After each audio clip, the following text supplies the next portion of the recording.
ये कहानी एक ऐसे व्यक्ति की है जिसने विनम्र स्वभाव से एक युवा बालक को कामयाबी के शिखर पर पहुंचा दिया और उसकी ख्याति जगत प्रसिद्ध हो गई।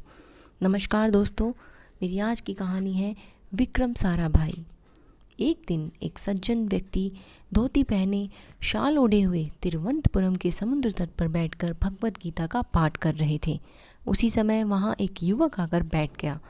उस सज्जन के हाथ में भगवत गीता देखकर युवक ने कहा, ऐसी किताबें पढ़ने का कोई मतलब नहीं है। देखिए, दुनिया चांद पर पहुंच गई है और आप अब भी गीता और रामायण पर ही अटके हुए हैं।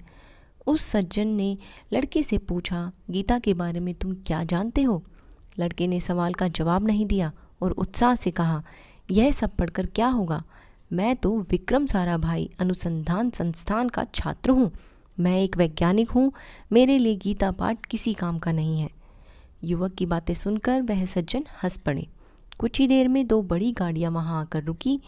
एक कार से दो ब्लैक कमांडोज और दूसरी कार से एक सिपाही नीचे उतरा।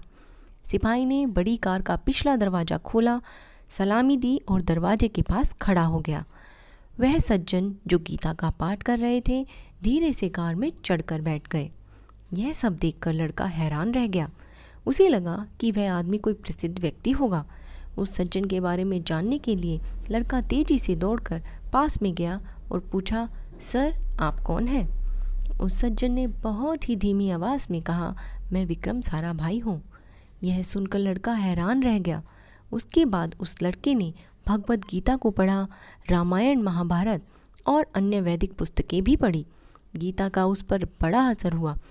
उस युवक ने अपनी आत्मकथा में लिखा, गीता एक विज्ञान है और भारतीयों के लिए अपनी सांस्कृतिक विरासत का गर्व का बड़ा विषय है। वह लड़का और कोई नहीं, missile man doctor APJ Abdul Kalam थे। धन्यवाद दोस्तों।